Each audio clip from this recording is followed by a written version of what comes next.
What was that like for you, finding that And out? so you talk about a huge unlearning. To throw everything out and start all over again with what just he taught and the apostles taught, go back to that. It's really quite a shell-shocking experience, isn't it, finding out about Paul? Oh, it was, because I was such a huge fan. I mean, and I didn't realize he was my idol. I didn't realize KJV was an idol to me because I read it all the time. These things, even a Bible can become an idol because you spend more time reading that than you do talking to the Lord. People say that about the crucifix as well, don't they? Crucifixes, I used to wear them all the time. I used to wear cross jewelry, cross necklaces, earrings, because I thought, it reminds me of the Lord's death, and I love the Lord, and I want to identify with Him. And here, one of the first things He had me do was throw them out. The cross was a curse. It's death. It's a curse to me. Am I right? Throw all those out. Am I right in stating that that is also the mark of Cain? Yeah. I believe so. I think I have a code on that at hiddencodes.com. It certainly makes sense with an awful lot of esoteric pictures, especially when it comes to the royal families, because generally all the beasts, like the two lions and the phoenix above the symbols, they're all looking at the central cross in the middle Even of the their symbols. Templars, the cross of the Templars, which is what Constantine had seen in his vision, was a red cross. Right. And there was the whole Templars, the whole symbol was a red cross, and everything's based around this cross, and so people identify with it, it must be Christian, that's the cross. No, cross is a curse. It's death. Death is a curse. He doesn't want us glorying in his death. He wants us glorying in his resurrection.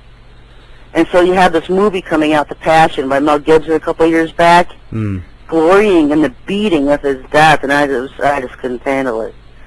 It was pretty graphic, wasn't it, that movie? Yeah, and it just glories in the death, and that's why all the Satanists loved it, He doesn't want us glorying in his death. It's his resurrection. The church overlooks that all the time, but then they say, we glory it on Easter Day, Ishtar Day, with Easter bunnies and rabbits, and, what do rabbits have to do with eggs, and they've paganized it. Yeah. Right. All right, let's change the subject. Let's go on to something else. Because that's a massive side. I can remember, actually, being in the church, in the youth, and they love you focusing on the love of Jesus, and they love you focusing on the cross, and they forget that the very reason Messiah allowed himself to be sacrificed that way was to lead people beyond the cross and to the Father. And people can't get beyond it. I They're think they stuck don't. right there at the cross. They're stuck right there. Do you think that's down to church infiltration? What's that? Do you think that's down to the churches being infiltrated by people like Freemasons? Oh, well, they've been doing it forever. I mean, one of these pastors, I think it was, I'll go out on a limb and say it was Kenneth Hagin, was holding summer seminars at camps on teaching witches how to infiltrate churches. Yes, I remember Elaine said that, didn't she, in her book? Yeah, and she doesn't name the person, but I found out that Kenneth Hagin was holding these summer seminars, summer camps, so put two and two together. Kenneth Hagin? Yeah, well, he's dead now, but... Oh, right. He was holding camps, and then when I read that, I was like, he's got to be the one Rebecca Brown was talking about. Makes sense. Because she came here in my home court of Cleveland, Ohio. She was in Elyria, and she talks about being at a satanic wedding at Open Door Christian in Elyria. I mean, I played basketball as a child there. That was one of the schools we played. Because I went to a small Christian school, and Elyria Open Door was a pretty basically new Christian school, too. And when she talked about that school, I was just floored because I could identify with it. Right. Wow. She would be an interesting woman to talk to, Rebecca Brown. I mean, to get an update, because it's many, many years since she wrote those series of books. I heard that she married one of them, ended up marrying one of them, being led away from the Lord. Oh, no.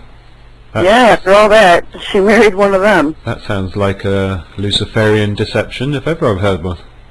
Yeah, and this Elaine is a friend of a friend's, and she was the one who stated that.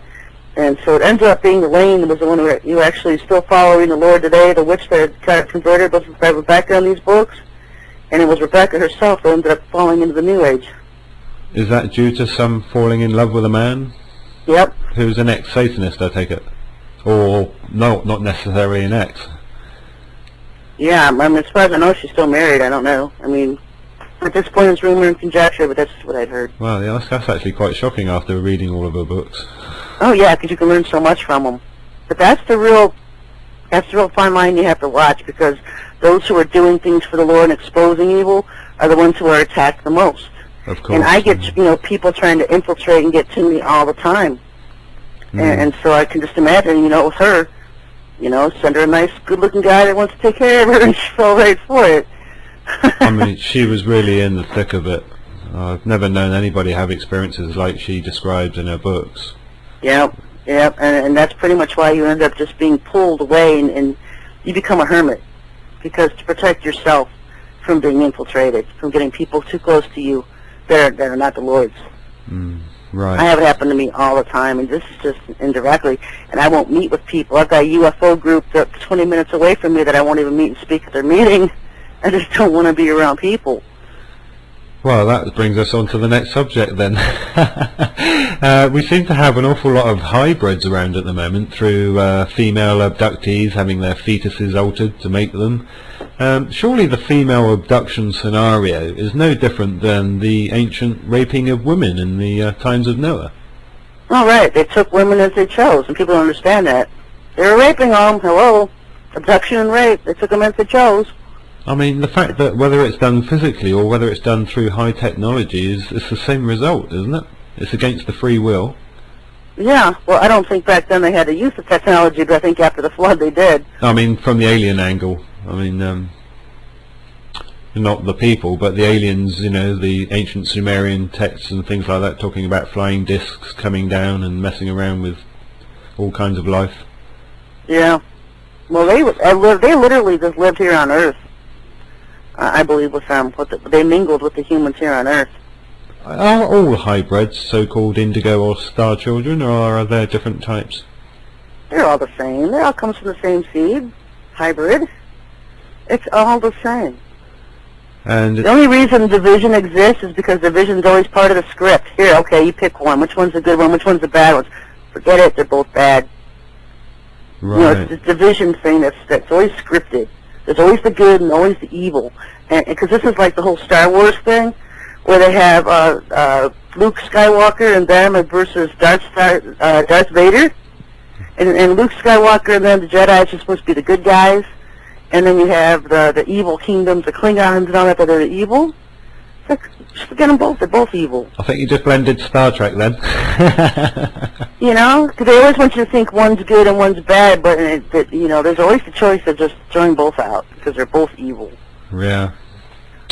Well, so if these hybrids then are the biblical tares among the wheat, one verse they all ought to be aware of, I've found, is Matthew 13:40. It says, "As therefore the tares are gathered and burned in the fire, so shall it be in the end of this world." Yeah. And you know what? Enoch says the same thing.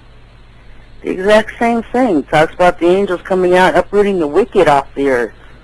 When it talks about rapturing the righteous, it talks about uprooting the wicked.